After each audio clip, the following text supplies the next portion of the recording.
midfield was very competitive. You had Peter Fitzpatrick from Down had a great season and a good game today. You had John Galvin from Limerick, who was outstanding throughout the Munster Championship. But in the end, we went for Paddy Keenan at number 8. Paddy was central to Louth's march towards the Leinster title. He's feeling embarrassed up there. He's smiling up there. Very, very mobile for a midfielder. Work rate is tremendous. Gets on a lot of ball. And with him, Mícheál Ó Muircheartaigh from Dublin. First season in Championship football. Outstanding displays for Dublin this year. He's got a great ability to get on the ball. He seems to attract it everywhere he goes. His work rate is phenomenal, and he uses possession very, very well. So a great year for Mícheál Ó Muircheartaigh. Okay, the half-forward line then? Half-forward line was, to start it off, it was number 10, Danny Hughes from Down. Danny was one of the, I suppose, the big trio in that Down attack. He's had a really good season. He's been around the panel now for a few years, has been excellent for the past number of years, and fully deserves his place in the team this year. All right. And Kevin, you'll finish off, which was a really competitive voting process. Yeah. And to add more pressure, then you invite 2 of the live contenders into the studio as we have to announce the team. But just to comment that there's so many different counties represented, which shows how difficult the team is going to be picked for anybody that wants to be at home. Just put your head in the block. Come on, get on. Yeah, we'd get stuck into it. One of the players of the year for sure at number 11 was Marty Clark. I saw him as a minor. He was a marvellous minor. But this is my first time to see him as a senior footballer. Anthony tells me he's only 22 years of age. I thought he was, maybe 25, 26, but he certainly plays like a veteran. And his foot passing and his accuracy is of the highest order. And he had a terrific season. Down wouldn't have got where they were without his arrival back from Collingwood. So he was outstanding. 12 was very... Yeah, Paddy Kelly. Well. Yeah, it was. Johnny Doyle was in the running for it. Benny Coulter was in the running for it. But we went for Paddy Kelly because he had a fantastically consistent season. The hard work that a lot of people don't pick up on. He was doing this all the time. Right. It mightn't catch your eye as many as, say, Benny Coulter, for instance, who's more a scoring threat, for instance. Okay. But I thought Paddy Kelly was, we all did, that he had an outstanding season and richly deserves 12. Okay, and the full forward line? Well, Daniel Gouling's performance today just capped off a season where he's just been a scoring sensation, really. He just scores for fun. He's fantastic, as we looked at the clip earlier on from the place balls, but his general play, he's again, left-footed players for some reason are so easy on the eye. They have a lovely style about them, and he certainly has style and savage potential. I mean, he's going to be just a huge star. Full forward? Well, he's in the studio with us, and this was, I have to say, that is the easiest selection on our team of the year. Bernard Brogan put in a performance this year, I think, that we'd all agree at times he was just simply unmarkable. And we talked about the Cork defence and how fantastic it was today, and it was. But Bernard Brogan, on his own nearly, scalded that Cork defence lots of times in the semi-final, and nearly got Dublin to an All-Ireland final, a Dublin team that we didn't think was going to travel that far. He nearly single-handedly got them to the final. And 15 finally? 15. My sympathy to you, in only one space left. Yeah, like there was so many players that we could have put in here, and this might surprise you who we went for. We went for Colm Cooper, because despite Kerry, not travelling beyond the quarters, he was sensational. He probably had, I would say, one of his best seasons, and that's a fair high standard that he sets in terms of having a good season. Do you remember the ball we showed where he set up the 2 goals near the end of the Down match, where he took out the defence with 1 pass, and he took out about 5 defenders with it. He just sees things that mere mortals just don't get their eyes on too often. And again, a great performance by Colm. There'll be lots of views and opinions everywhere in various counties. Paddy Keenan, congratulations to you. But aside from midfield, now, when you look at the team, what other names spring to mind who aren't in it or who might be in it? Johnny Doyle, for one. I top scorer in the championship. It's very hard to look past him. dragged Kildare through a lot of games. Even in the last game there, catching the ball in the middle of the field. He couldn't have done any more to get Kildare to a semi-final.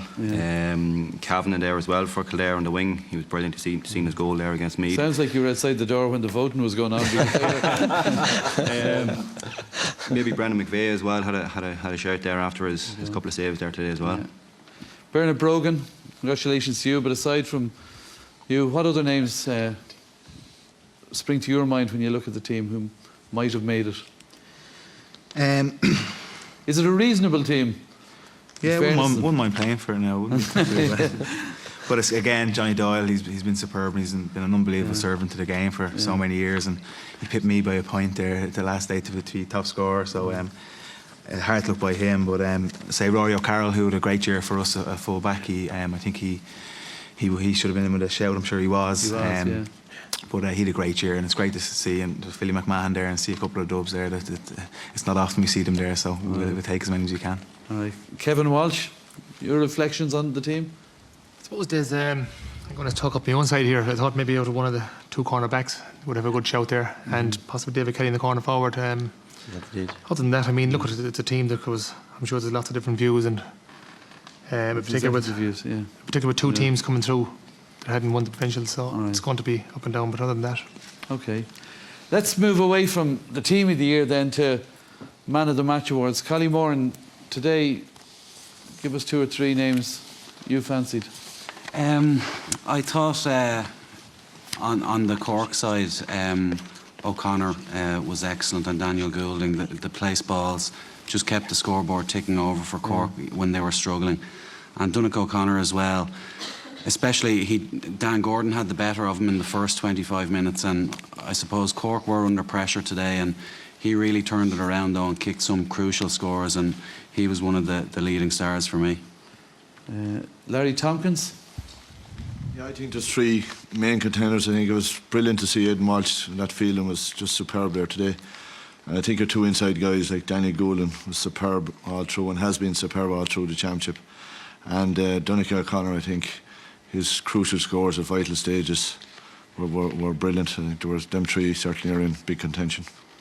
All right then, let's get a final one. Johnny Doyle, who stood out for you today? Yeah, like Larry said, it's hard to look beyond the 3 lads, and I suppose maybe a special mention too for Noel O'Leary. A lot of people, including myself, would have thought it wasn't the best plan to put him on Marty Clark, and but just talking to Larry, he was very happy with that. He felt that there were very few would sacrifice their own game for the cause, and Noel O'Leary, even though Marty Clark got on a lot of ball, but he was still he was like a shadow everywhere he went. So I felt he had a good game. At least you included a defender, because they often don't. And Kevin, you have the nominees, and there is a defender.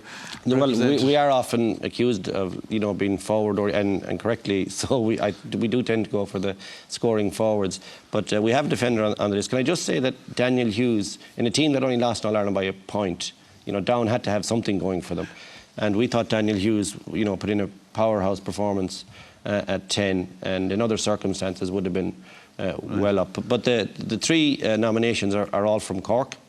The first one is the defender that we spoke so highly about earlier on in the programme, and that was Michael Shields. And Tony spoke about him, there's no whole lot more I can add, but he was just fantastic. Took out Benny Coulter. Sorry, he didn't take him out, but he did a fantastic job on him, and a real danger man. The second nomination is Donnacha O'Connor.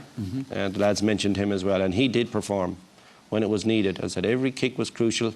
And finally, Daniel Goulding with 9 points in an All-Ireland final, 7 from place balls, 2 from play. It doesn't get much better, and general play very good too. Okay, well, there are our nominees. Michael Lester is there, and he has the envelope. So make somebody happy, Michael, in the Burlington. Thanks, Des. Well, as you heard, there are some very worthy contenders for the award here tonight, but this final selection is, well, as we said, many great performances today out there, but our choice of the man of the match, the 2010 All-Ireland final, it's a proud moment for him, and I suspect a very, very proud moment for his club as well, because from Éire Óg, it's Daniel Goulding.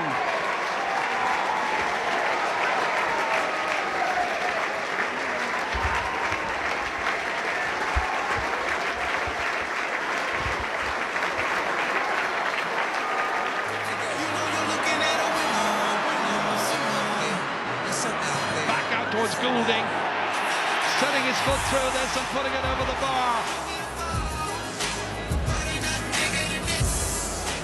Daniel Goulding is 5 from 5 from frees so far. He got that last 45. So this to try and give Cork a little bit more of a lead. It's dropping in and it's dropping over. 2 in a row from 45 for Daniel Goulding. Awkward angle, what a score! Daniel Goulding's got his 6th point.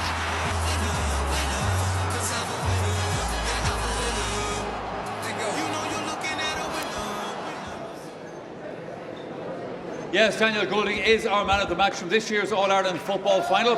Daniel has joined us here on the stage right now, and the first task we'll get to do, the president of the GA, Christy Cooney, will make the presentation of our man of the match award to you. So well done, Daniel. I presume you've heard of Christy Cooney there, have you? It's hard to me. Quick word, Daniel. I said that it was a proud moment for you and a proud moment for the club, because your club, Éire Óg in Ovens, not too many footballers have come through to the county team from it. No, I suppose not, but there's a couple more coming now and hopefully another couple on the way.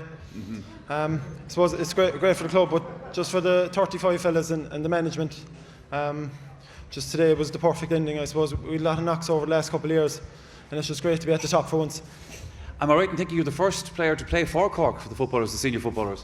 Probably, yeah. I was followed fast enough by Kieran, and hopefully young Kevin Ellis will be up there as well, so it's all good for Éire Óg at the moment. It is. To be part of this All-Ireland winning team, I was talking to a couple of lads earlier on, it's 20 years, some of them were 6 and 7 years old. You probably were yourself, mind you, the last time the Cork won, less even. Yeah, exactly. Just coming back to that, I can't speak highly enough of the 35 fellas and the management that just we trooped with for the last couple of years. Just an absolutely great feeling to come out in the end with your good friends and fellas that you've battled with for so long. All right, Daniel, well, congratulations to you again. I just wanted to bring Christy in just very briefly. Christy, I noticed you've changed the tie. You had the purple tie, I think, earlier on, the red tie now. Absolutely. You're obviously a proud Cork man tonight, but I'm sure you also want to say something about the Down players today. Yeah, today was a wonderful occasion for our association. I had the pleasure of visiting the City West before I came here and meeting the Down players and the team management and the other officials from the county board. And I must say they were absolutely magnanimous about Cork's performance today. They've taken defeat very well, even though they're going to hurt for a few days, but they're determined to be back in Croke Park again.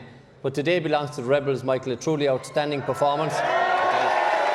And sincere congratulations to Daniel on his wonderful individual performance that's got him the man of the match today. Well, there's no doubt it's well deserved. One final word for you, Daniel. You're not finished with the football yet. You're playing on Wednesday night. This, of course, isn't the Gold Challenge down in Nemo Rangers. And this time, when Conor Coonahan tells you to kick it out of the park, kick it out of the park. Yeah, I suppose if he's playing, we'll avoid him anyway.